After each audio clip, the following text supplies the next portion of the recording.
What up, y'all? Welcome back to another episode of BOP. This is your boy AD, and we got my main man, Coach Dante, in the building, man. What's up with you, man? Hey, what's good, man? What's good, man? Honored to be back on here again, be a part of the BOP Nation, man. Thank you so Yes, much. sir. Ready to talk some Texan football. Hey, let's talk about it, man. The Houston Texans had a game on Thursday night. Thursday night fright.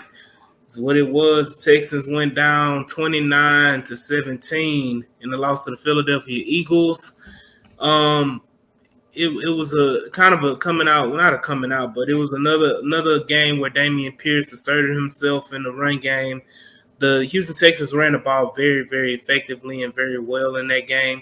They had it pretty tight, it was tied at halftime 14-14. Just the Eagles just ran away with it in the second half, which has kind of been the theme of the Houston Texans for this whole season. Is in the second half, fourth quarter, especially fourth quarter, they the wheels just fall off on this team. So, we we're gonna talk about that a little bit later. But what are your thoughts about the game, Coach? Well, my thoughts about the game that we did come out. We got off to a good start on a drive by David Smith. Thought he had a solid drive. I already know we start off running the ball pretty well. Damian Pierce, just that dog, that alpha dog. Hard to get him down, just running through people like they wasn't even there. And the Eagles run defense, they not listed to be all that good, but they're better, way better run defense than us. But at the end of the day, man, Damian Pierce just set that tone, and I'm happy for Teagan getting his first touchdown reception. I mean, that was a great catch right there with between two Mm-hmm. defenders right there. He really helped out Davis Mills right there, and then Yeah. and I thought the defense played pretty solid. I'm not just saying they play. I know they gave up 29 points. 29 points may seem a lot, but you got to look at Davis Mills through an interception when it was 14-14. Mm-hmm. When he could have went down, when he could have easily took a sack or either throw the ball on the ground and throw it away to Mm-hmm. make us punt the ball. Now, I say the Eagles didn't have momentum all game after that interception. After that interception, that's what kickstarted the Eagles. And they start off with a short field. One thing you don't want to do, you don't want to turn the ball over in your own territory. That's why we turned the ball over in our own territory. That gave the Eagles momentum to Yeah. score a touchdown. So at the end of the day, man, we just didn't make a couple of plays. We just didn't make a couple of plays. We left a couple Mm-hmm. plays off of the books. Thought the defense competed. I thought our receivers actually played better than the Eagles wide receivers, to be honest. Outside of AJ Brown getting that touchdown right over middle and through the zone defense with Jonathan Owens got lost pretty much. He got pretty much lost in the sauce on that little bit right there. As Mm-hmm. far as AJ Brown, then he got lost on a tight end, on a play action tight end. He got left, and that been happening all night. But we're gonna get to Yeah. Jonathan Owens in a minute. But other than that, I thought the defense played okay. Other than that, but the Yeah. offense got to be better. Offense got to be better. Davis Mills got to decision making got to be better. The sideline throw on Dorsett, if the ball's out in front of him, that's an easy touchdown. It's an Yeah. easy touchdown right there. But instead, it turned into a back shoulder throw all of a sudden. We got to have better execution on the offensive side of the ball. Davis Mills has to be better. He played an okay game, but he has to be better in clutch Yeah. time situations when the game is on the line. He has to be better. He has to know. He has to know when to throw the ball away. He has to know when to take a sack. And right Yeah. now, it's just a lack of IQ. It's just a lack of IQ and awareness that he And does. Coach, at this point in time, I think you should have developed a little bit Yeah, more of a sense of that at this point in time. Those are the minor things that a lot of people are kind of complaining with Davis Mills at this point is knowing the situation, knowing yeah, knowing and capitalize knowing the situation and capitalizing on opportunities when they're presented to you is that he's still hit or miss on that.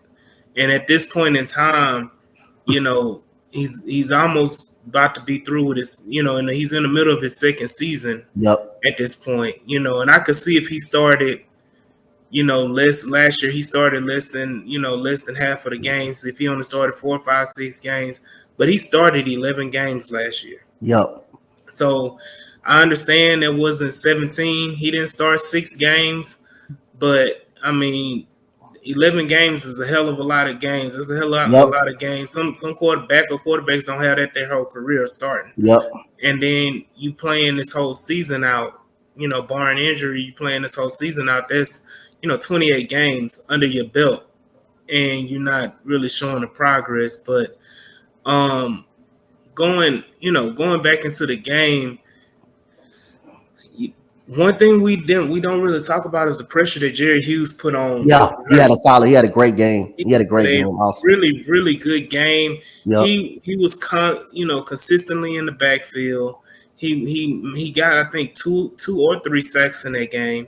yep, Right now he's leading the Texans with 7 sacks total for the year.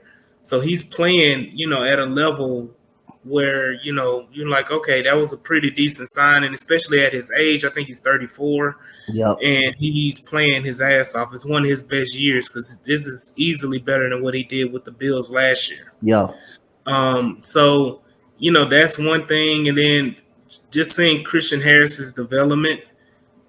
He made a play that we don't really talk about, or people don't really talk about. That play where Jalen Hurts did a bootleg, ran outside to the right, going down the sideline, and he had blockers in front of him. It was almost like kind of a makeshift screen, yeah, but you had Kelsey out in front of him, and then Christian Harris gets blocked.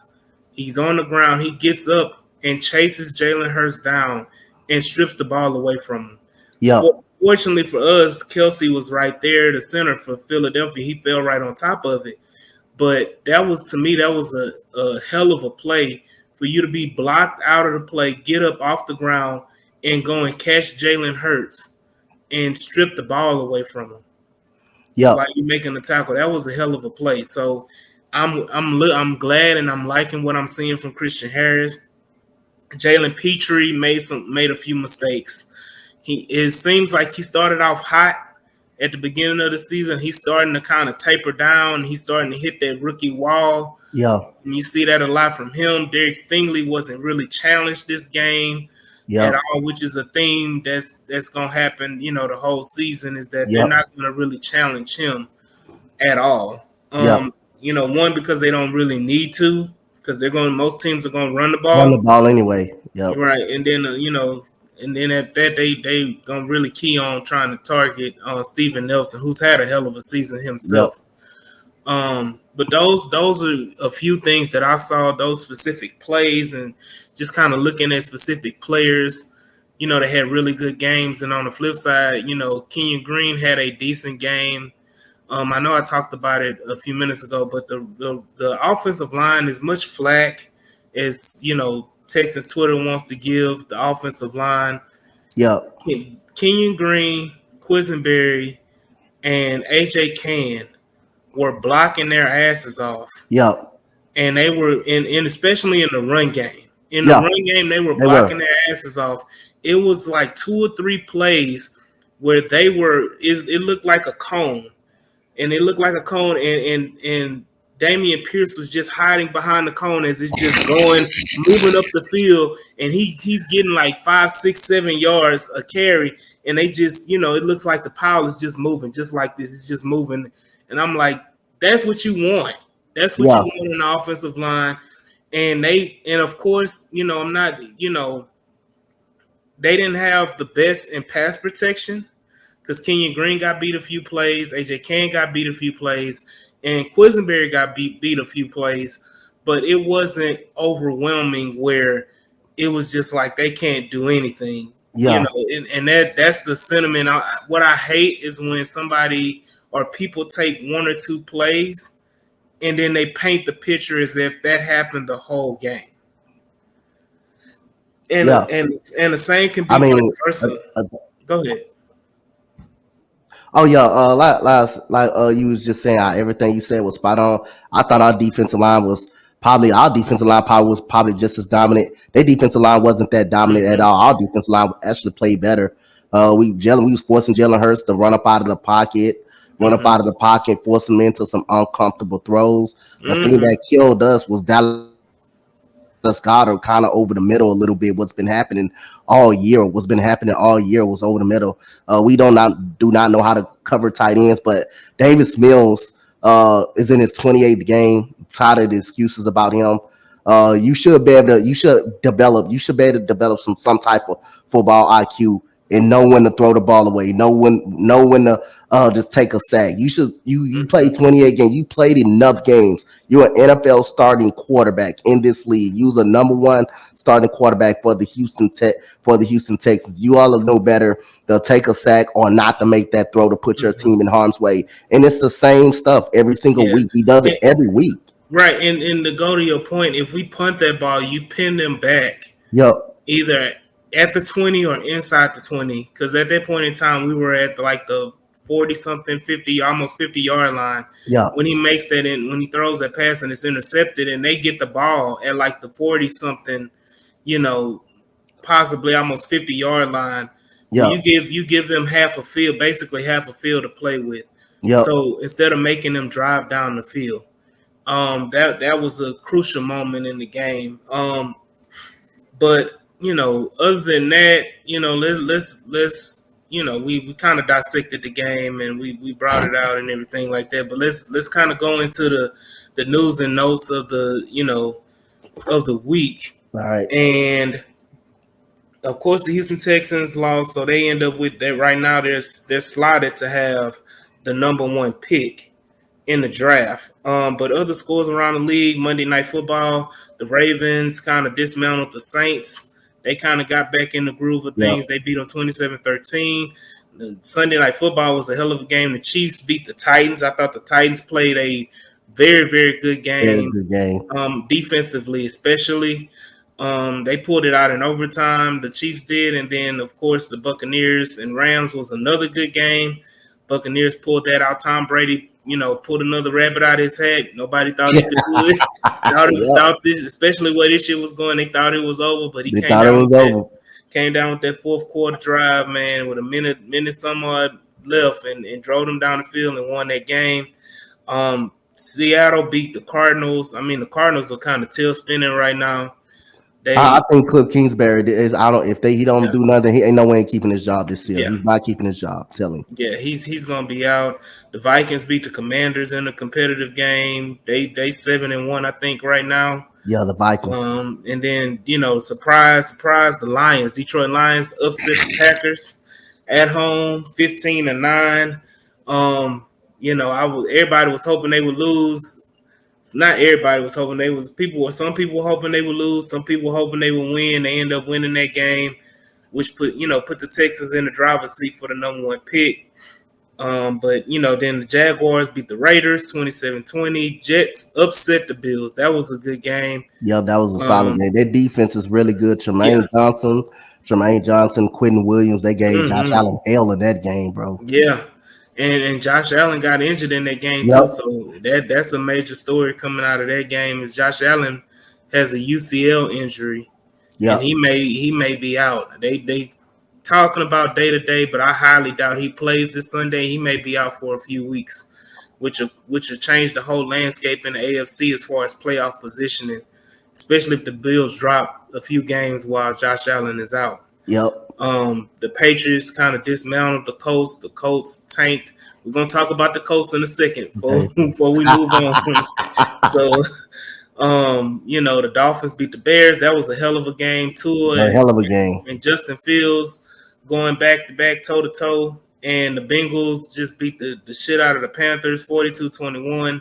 It wasn't even as close as the score. That was a scrimmage game. Yeah, basically, Joe Mixon had 5 touchdowns. So I mean, like that by himself. So he had all the touchdowns by himself. So I mean, that right there showed you that game was just out of place. And the Chargers not upset, but it was an upset in a sense. With the Chargers beating the Falcons 20-17. Yeah. Which was it was a really good weekend of football. I mean, even if you want to bring in college football, it was a really, really, really good weekend of football. But let's talk about the Indianapolis Colts, man. Okay. Let's talk about our division rivals, man. They lost their game against the Patriots, got beat like a drum, and it cost Frank Wright his job. Frank Wright has been fired by the Indianapolis Colts. And the Indianapolis Colts did something that Texans fans were so it caused so much dissension and so much dysfunction, and people were going to riot if the Mm-hmm. Texans did what the Indianapolis Colts did. The Indianapolis Colts hired an interim coach outside of their organization who's a former player who has zero coaching experience. They hired Jeff Saturday to be their interim head coach for the last 8 games of the season.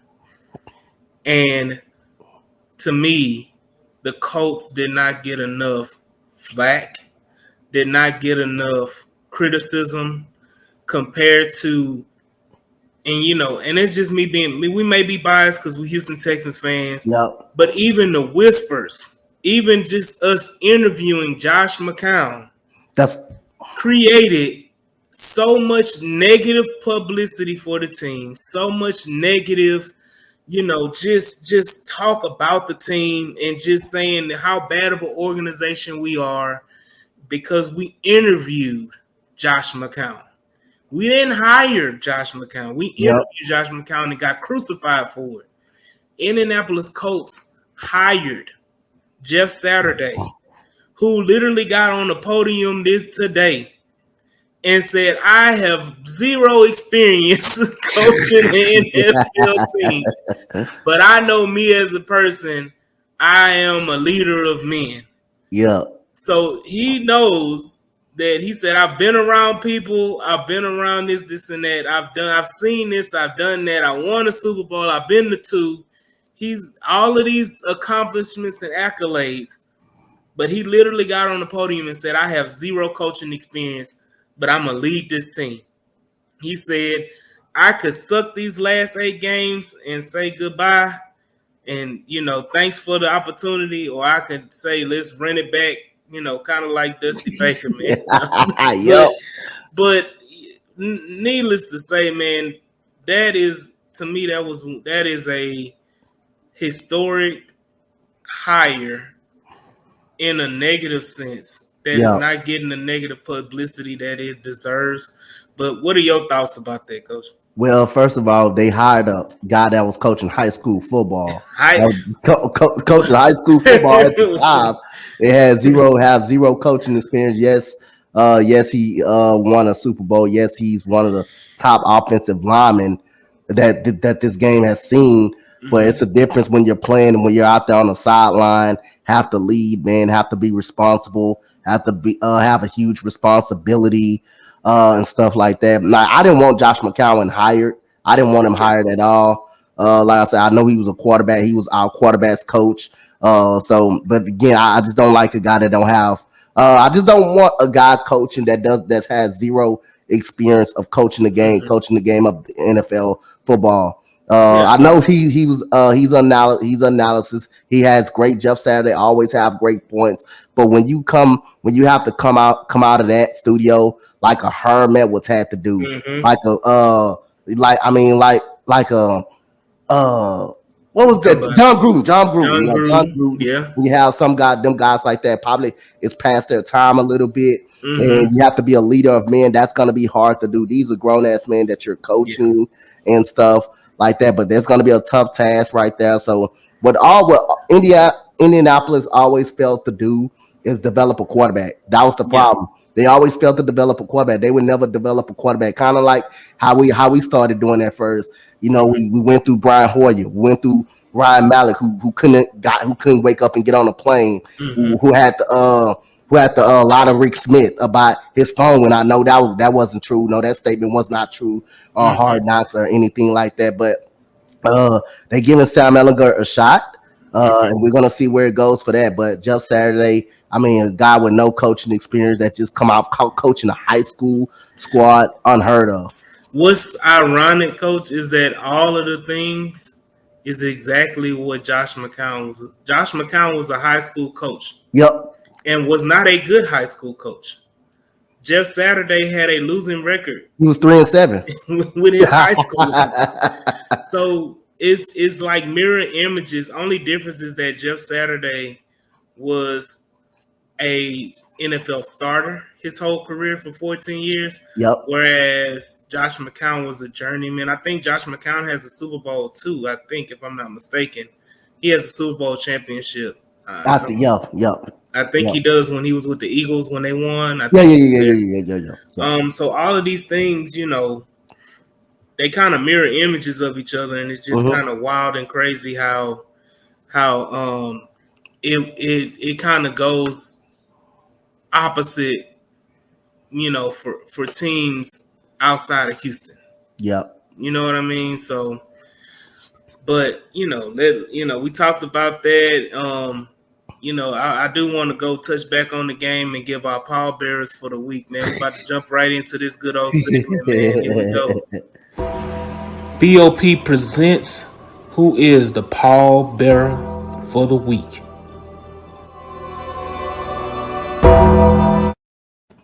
Yeah, man, pallbearer of the week.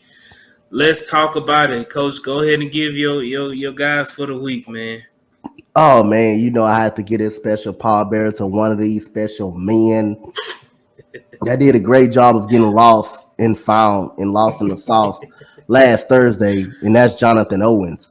Mm, He was lost in the sauce all night mm, Thursday. You remember we talked about the zone coverage that he looked at lost that he allowed AJ Brown to sneak up behind him and get mm-hmm, a wide open touchdown, just wide open. And then next thing you don't see Jonathan Owens till after he scored the touchdown. Now they bought the Eagles by the red zone. He gets a play action fake come, and what do you see? You see number 36 chasing the tight end in the end zone. So he was lost and found all night in coverage. He was lost and found all night in coverage last we saw his Thursday name night. more than we saw his name more than we saw his face Yeah, mask. we saw the back of the jersey. We saw the back of the jersey more than we saw his face. And one more person, I got to give it to Jalen Petrie, man. I got to give it to him. He's been struggling so far. He's been struggling lately. Coverage kind of looked iffy. Seeing one play when he kind of hesitated, and he got beat. So those two, Jonathan Owens, Jalen Petrie, both for the safety, have to get the pallbearer award this weekend. So, man, I totally agree with you. Jonathan Owens was one of my pallbearers, but my two guys, Scott Quisenberry, man. Scott Quisenberry, he's been very, very productive. Late round pick, kind of journeyman offensive lineman, journeyman center. Came in and he found his way to become a starter on this team, and he's played pretty well most of the season, especially, from where he's coming from and what he was projected to be anyway coming into the team. He stepped in a role that he really wasn't brought here to be, and he's playing pretty well. But this last game, he had a hell of a day. I mean, there was some moments where he played damn good, but it was some bad moments. It was a series, I think, in the third or fourth quarter, where Scott Quisenberry was on the ground 3 straight plays. Scott Quisenberry, the first play, he fell on his knee. He for no reason, wasn't blocking him, but just fell on his knee. The second play, he was trying to combo block. I think it was Hargraves with AJ Can, Yeah. and fell on his behind. And then on the third play, he just fell on his behind again. I'm like, he fell on the knee. The first time he fell on the right knee, then he fell on his behind, then he fell on the left knee on the third play. I was like, oh man, this almost like Ringling Brothers, brother. You just stumbling. What Chris Berman used to say on ESPN, stumbling, bumbling, fumbling, and Rubbing. man, I say, Lord have mercy. So he had his moments, man. Overall, he didn't have a horrible game, but he those just that set of plays alone, it's almost like the come on, man. The come on, man segment. So he got to go ahead and put on his white gloves, Yeah. and go ahead and position himself under that casket. And then, I'm gonna get a lot of heat for this, but Davis Mills is going ahead. Oh, they gonna get you out on Yeah, that one. They they gonna gonna get come me, with but you. Davis Mills, man, the 2 interceptions, and we kind of really broke down that first Yeah. The interception first and one how killed bad him. it was, Yeah. and how it was kind of detrimental. Yeah. Bad situational football, trying to just trying to do something that you didn't have to do Yeah. at that point in Yeah. the game. And of course, the interception at the end of the game that was.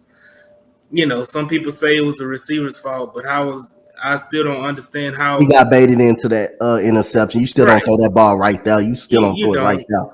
there. And my thing is, people try to put the blame on the receivers, but there's no way a fan can say a receiver ran the wrong route unless a coach comes out and says he ran the wrong Mm-hmm. route, Yeah. because we don't even know what the play was.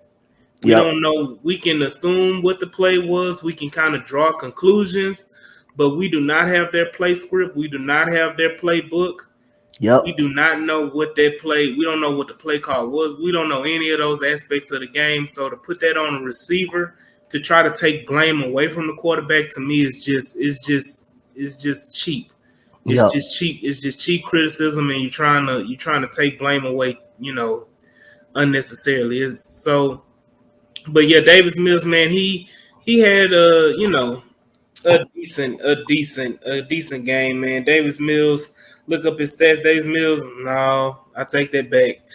Davis Mills was 13 to 22 for 154 yards, 2 touchdowns, 2 interceptions. So, yeah, man, go ahead and hop you behind under that. Oh, you gonna get a lot of flag on Twitter for that Hey, one. go ahead and hop your behind under there, man. Put on your gloves. Go ahead and do your little two-step on with Scott Quisenberry and Jalen Petrie and Jonathan Owens as y'all carrying this casket on down, man. I want to honorary. We got an honorary pallbearer is Lovie Smith, man. The way he changed up his defensive scheme in the second Yep. half was really bad. I mean, Mm-hmm. you brought a lot of pressure the first half, and you were able to be competitive and in the game, and it's almost like you waved a white flag at halftime, Yep. and you went back to what you normally did, which is cover two zone on third down. I mean, Wade Smith, it was so bad. Wade Phillips, coach, Bum Yep. Phillips' son, former coach of the defense coordinator of Houston Texans, was Yep.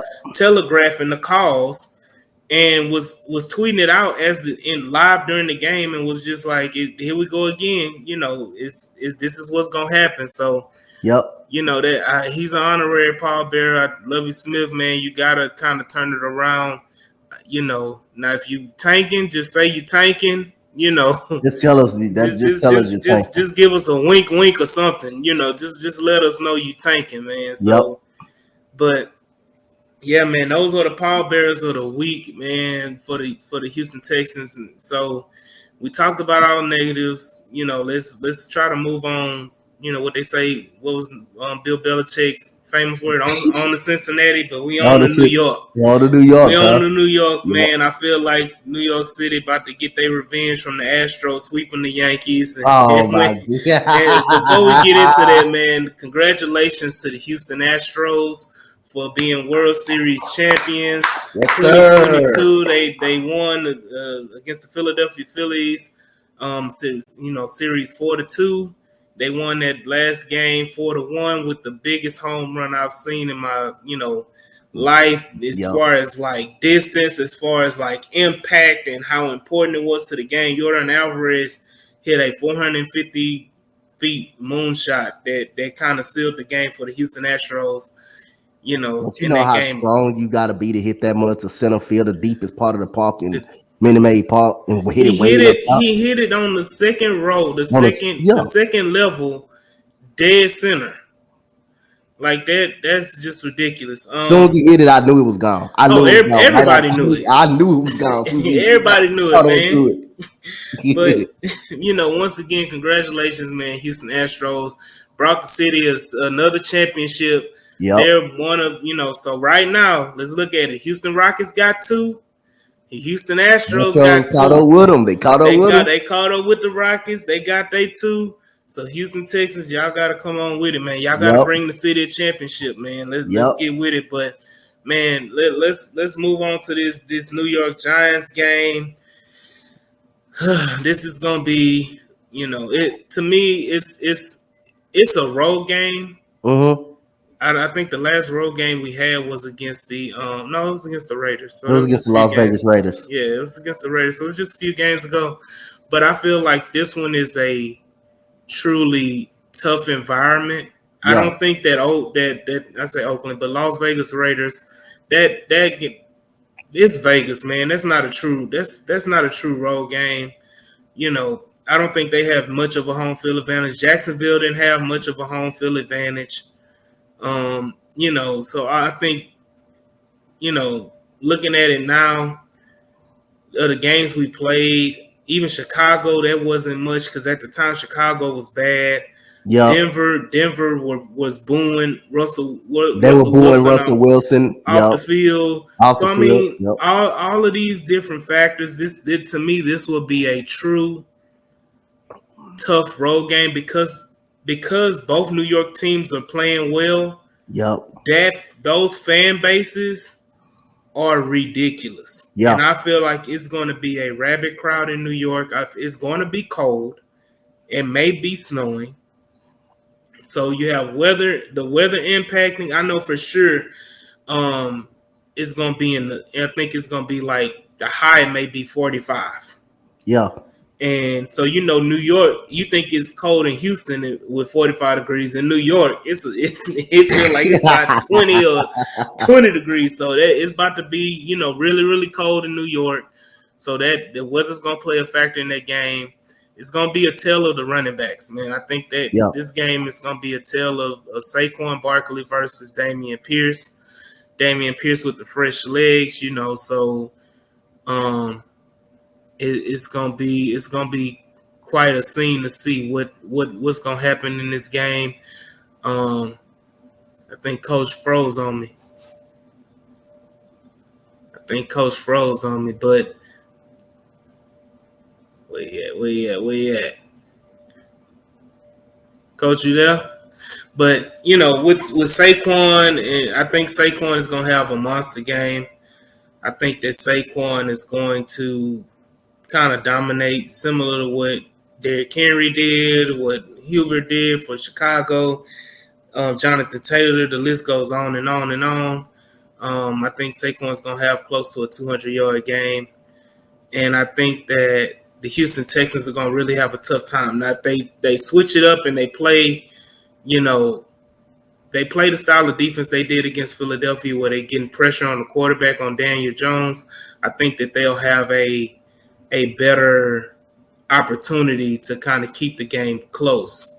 I think that, as far as the defensive side of the ball, the Houston Texans really don't have to worry about their weapons because they don't really have any. Outside of Saquon, it's Saquon or nothing else for the New York Giants. So I think that the Houston Texans may have an opportunity to kind of keep the game close. But I think, it all depends on what the offense does, man. I think that the Houston Texans offense has to find a way to show up. Whether Brandon Cooks plays or not, I think Nico Collins may have a chance of playing. But they have to find some way to score points. They have to find some way to put pressure on the New York Giants to make them have to score. I think in this game, I think they at least have to score 20 points. I think that, to me, that's a bare minimum to even have a chance in this game. Do I think they have a chance? No. Do I think they make it competitive? Yes, because they make every game competitive. Every game they've played has been a competitive game all the way up until the third quarter or in the fourth quarter when they just kind of shit the bed. So with that being said, man, I really key matchups I want to see in this game. Like I said, I do want to see the Houston Texans defensive line and the trenches for sure. The Texans defensive line and the Giants offensive line, who's kind of been playing pretty decent this year. And I do want to see how the Texans offensive line fares against Dexter Lawrence and Kayvon Thibodeau. Hashtag anybody but KT. So all of those factors, go those matchups I do want to take a look at. I do want to see, how Dameon Pierce fares. Does he have a repeat performance where he had 140 something, 130 something yards rushing? Does he have another repeat performance where he has over 100 yards rushing with scoring the ball and kind of building on his offensive rookie of the year campaign? Those are all different things that I want to kind of look at and key on in this game. But at this point in time, it's we almost at embrace. Some of us have already been in embrace for the tank, embracing the tank. But at this point in the season, man, we just kind of got to ride the wave and just embrace the tank and just kind of just watch football and just look at certain players and try to see the development of the Houston Texans, man. So, Coach, you made it back. You made it back. A little technical Yeah, man, difficulties. I had to get in on my phone, man. Yeah, so I gave a synopsis of key matchups I wanted to see. I talked about the trenches is going to be a key matchup. The Texas defensive line, can they have a repeat performance of getting pressure on Daniel Jones? And can the Houston Texans offensive line, how will they fare against Dexter Lawrence and Kayvon Thibodeau? And that Giants and that blitz and wink Martindale defense. Well, first of all, I think the defensive line throughout the passing game, one thing I can say, I think they can get a little pressure in the passing game. As far as the running game, like I said, like we all been seeing all year, we don't perform well in the run game. So I think the passing game is weak as the offensive line is for the Giants. I think we can get a little bit of a pass rush and force Daniel Jones into some turnover situations. And our offensive line, I have questions with if we can block during the passing game. Questions with if we can block during the passing game as well. But the running game, I think we perform better within the run blocking than the pass blocking game. So if we can find a way to keep Davis Mills upright and block on the offensive line, I think we have a good shot.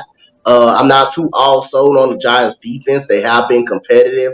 Kayvon Thibodeau has not been having that breakout year that he was supposed to have. Aiden Hutchinson, who surpassed Wade Part, he's been phenomenal all season long. So at this point, man, like I said, I like our chances. I like our chances to be able to keep the game close. But what's going to wear us down is that running game a little bit. I think we just need to force a couple of turnovers. Yeah, if we can force the turnovers, I think we'll have a real chance. I think that's something that's really kept us in the game. I think the turnovers, every game, like we've had multiple turnovers. I think we played 8 games or 7 games or 8 games so far.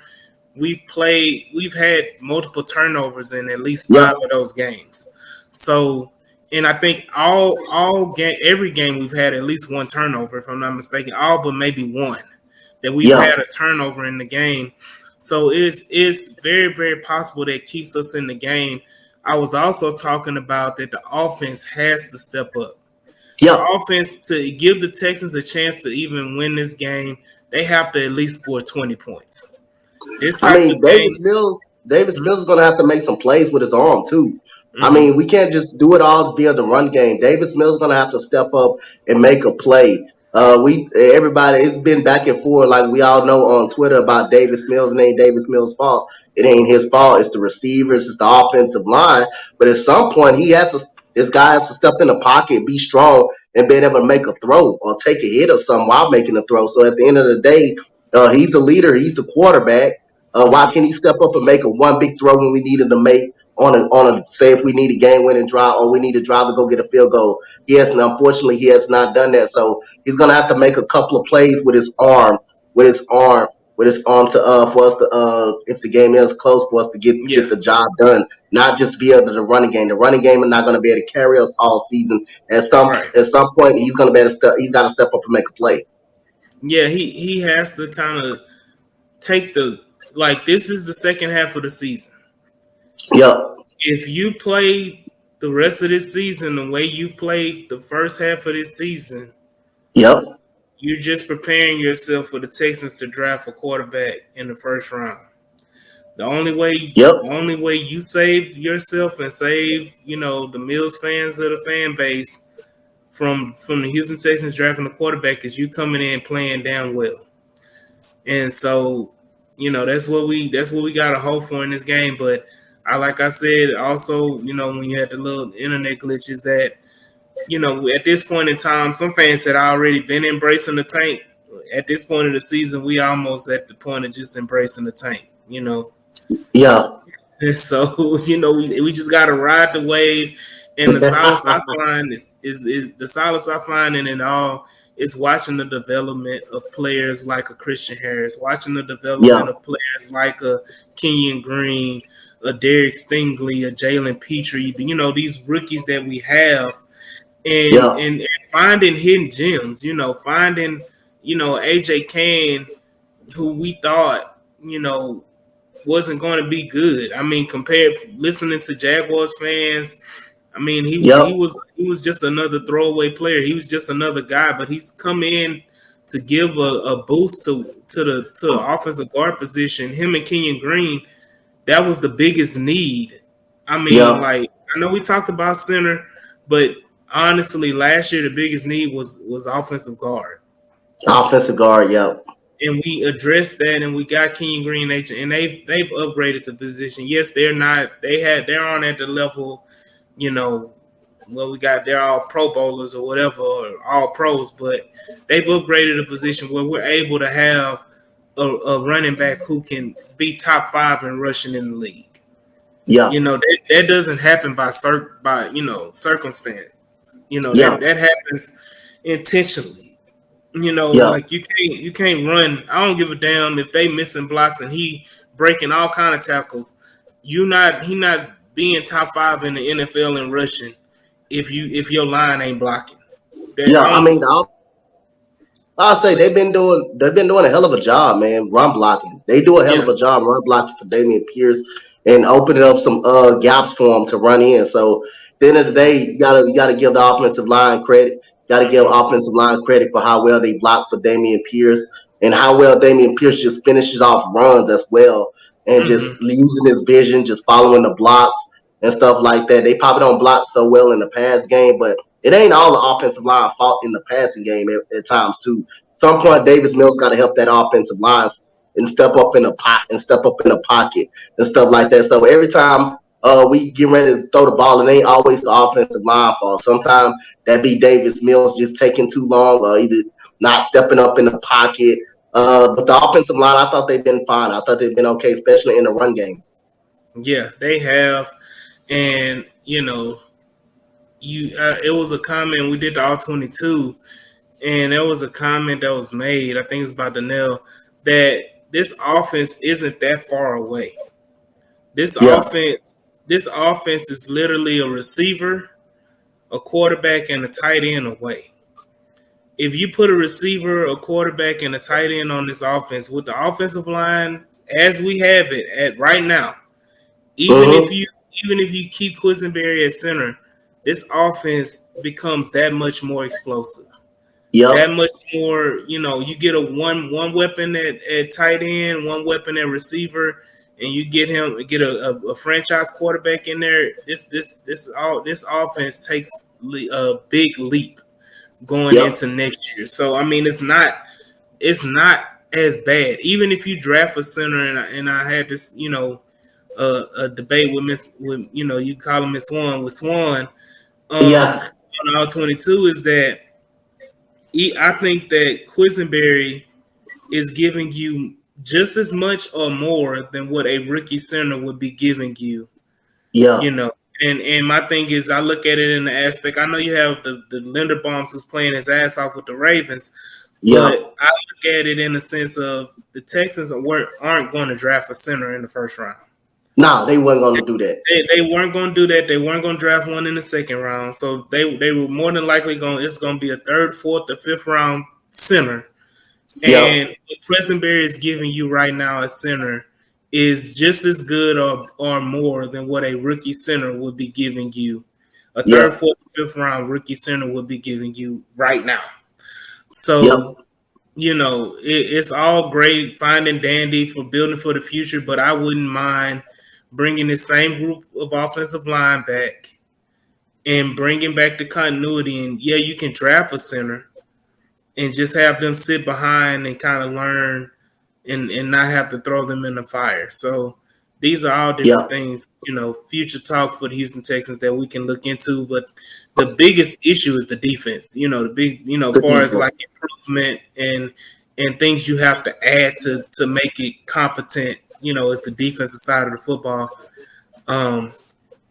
But yeah, I think that we're gonna see a lot of movement come the draft, come the off season. But at this point in time, like I just said, we just gotta ride the wave of the season, man, and kind of see how it Mhm. goes. We got some tough opponents. We still gotta play the Dolphins. We still gotta play the Chiefs. We still We gotta gotta play play, the Chiefs. Oh my goodness. Browns. So I mean, it's we got to play the Titans again. We got to play the Colts again. So Colts is in tank mode like us, but I mean, it's not a easy slate these last, Yep. 8 or 9 games we got to play. So, with that being said, man, let's go ahead and give our score predictions and expectations for the game on Sunday against the New York Okay. Giants. What is your score prediction for this game? Oh my goodness, man. Much as like I say, I'm seeing how these games are close every Sunday. Literally come down to at least at one possession. The only 3 times, at least 2 times, and then 3 times, and then come down to a possession. You can say, we got blown out against the Raiders, but most of that was when Davis Mills threw that interception. The game was a Mm-hmm. wrap pretty much after that one. Then you want to say the Chargers. You want to say the Chargers. We can say we got dominated from first. But even though we did come back, and we did Mm-hmm. come back, we down 21-27 when Davis Mills got sacked right there. I still remember that. We had to kick Mm-hmm. a field goal, and then that's when the Chargers went down there, put us away. Then, yeah, last week, Davis Mills, same old thing, threw the interception, then gave the Eagles momentum. So Mm-hmm. I don't think the Giants' offense is that dynamic enough to At all. even and not I don't think their offense that dynamic enough. I think our defense could force a couple of turnovers, but knowing they're going to control the game with the run game, and knowing that this defensive line do not know how to tackle, they miss tackles, which is going to open up a couple of big plays for Daniel Jones, who's also mobile too. You got to watch him with his legs. I'm Mm-hmm. going with I'm gonna have to take the Giants, man, in a closer game, man. 20-14. I just don't think we're gonna put up the points. I just don't think Yeah. we'll put the points on the board. I don't think we're gonna put the points on the board enough. But I think the game is gonna be closer. Yeah, I think it's going to be close to it. I think it's going to be a one-score game, tightly Yep. contested all the way throughout. But I think it's going to be a little more scoring from the Giants, a little more scoring from the Houston Texans. I think this game will end up being 23-17. Giants pull this off. Another one-score game, close game. I predicted the Texans before the season. I predicted the Texans to be the Detroit Lions of 2021, where they end every game. Yep. And it's kind of eerie because the Lions record last year was 3-13 and 1. 3-13-1. Yep. And they had that tie game, and I'm looking at the Texans like, hey, they got a tie, and the way it's looking, they may be right around what Detroit trying to pull. So, Yep. with that being said, man, it's gonna be an interesting game. Y'all be on the lookout for that game on Sunday at 12 o'clock. We play the Giants in New York. But man, one thing I want to touch on before we go, man. Let's shout out to BOP basketball. Man, we just posted their first episode last night. They coming in hot, man. Coach is gonna be a part of the crew. Man, Yep. So shout out to Coach, shout out to MJ, shout out to JC, and shout out to Pastor. Mr. Y'all, Pastor. Yep. shout out to y'all, man, for leading the charge on the BOP basketball. And when baseball season turns back around in a few months, BOP will have their division of baseball as well, where we talk Astros. So just be Yep. prepared, man.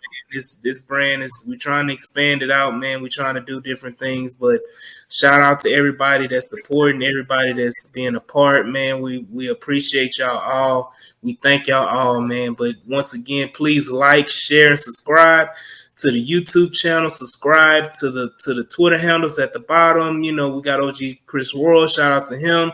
One of the hosts. Shout out to Jules. His Twitter's down at the bottom. Shout out to Coach. His Twitter's at the bottom as well. So we want to and don't forget subscribe and follow the Black Owned Podcast Twitter as well. Black Owned 713. So all of these things, man, like I say, man, it's a movement we making. We slowly building, but we appreciate y'all all for joining and watching and enjoying our content, man. And with that being said, man, We thank y'all. We see y'all, man, and I'll holler at y'all on the next episode, man. Holla. Peace out, y'all.